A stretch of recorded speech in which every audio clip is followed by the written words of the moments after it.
Would you stay if you were Cadillac? If, let's say, Hugh comes in, would you stay or would you try to forge your own path? Now that you've proved, look, I'll say the interim coach is the backup quarterback. He's the most popular Yeah. guy because he's not the guy that you fired. I'm just curious if Cadillac wants to stay on. Yeah, I don't know. And there's, I mean, the safest bet on the board over the next couple of days is that he will be retained or have the opportunity. That's part of the deal. When you're all, let's say it's Hugh Freeze, coach, you'll be the new coach. You'll make however much money, and you will keep Cadillac Williams. You go, Yeah, oh no, yeah, sure, yeah. absolutely. Yeah, I'm just happy to be back in. I got it. And you mentioned the Iron Bowl. Look, on the field, 15th consecutive year Alabama's had a 10 plus win season or 10-win season. That's the record in modern college football. Yet yesterday's Iron Bowl, you were there for SEC. It had nothing. No, no. Uh, Matt, and I've only been to about 40 of these. Okay, so it's not like I have a good track record of being around Iron Bowls, but I mean, the last two have just had no atmosphere whatsoever. Last year, maybe a little bit more in Auburn because we were not, nobody knew it would be a 4 overtime game, but this year it just had nothing going for it, absolutely nothing, and for good reason. And what I took away after this game wasn't that Alabama beat the spread, or depending on where you got the line. Um, it was about opportunity loss, and yeah, we'll get to it in a second. Alabama has the slimmest margin to get back in, and only Alabama could figure out a way to do that. But I just got this hollow feeling as Bryce Young and Will Anderson walked off the field that this team should have been going to Atlanta. This team should have been competing in the playoffs, and as a result, they're like beggars hanging outside waiting for a food crumb to see if Southern Cal loses, and then they beat the statistical battle of insanity against Ohio State. Yeah, we're definitely going to parlay that and discuss it in a minute. I want to kind of weave through some of the other stuff that happened because you had mentioned Alabama not going to Atlanta. That is because LSU, a 3-loss team, is the first one to clinch a few weeks ago to play in the SEC championship. Their prize, the Georgia Bulldogs.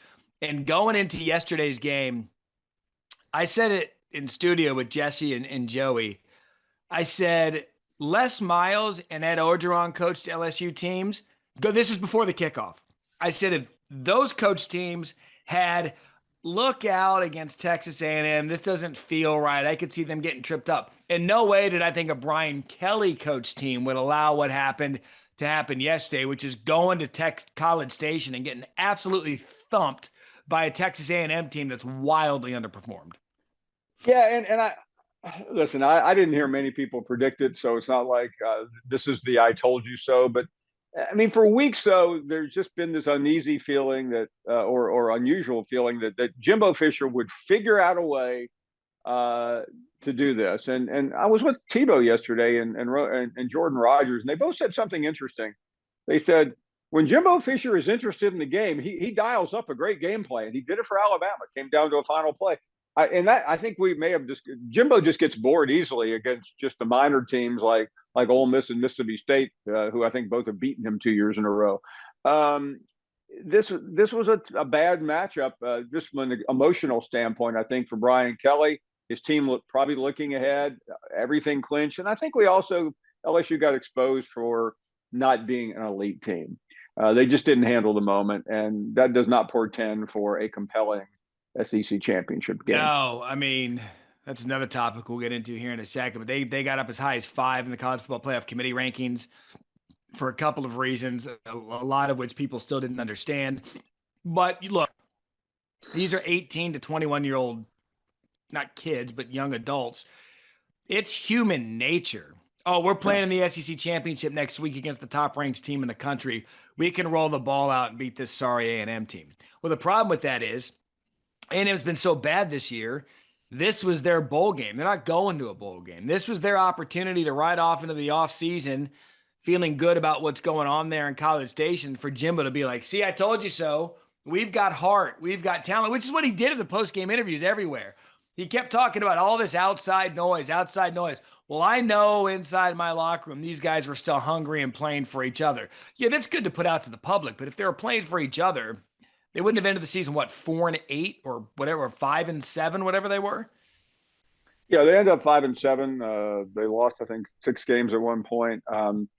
Their SEC wins were over Arkansas and LSU, and they lost everything else. And it was I don't know. I mean, Jimbo's the king of spin, so he'll figure out a way to turn this into a really good season. Guys never quit. And what it really did, though, it dinged up LSU for anyone who was trying to live off of that game. Tennessee was living off of it for a long time. That's a moot point now. Alabama's trying to live off of it. It didn't help them. And at the very end, LSU will still have a very good season, but it's going to be difficult to get over what I think will be 2 straight losses to end it. Thanks for watching ESPN on YouTube. For live streaming sports and premium content, subscribe to ESPN+.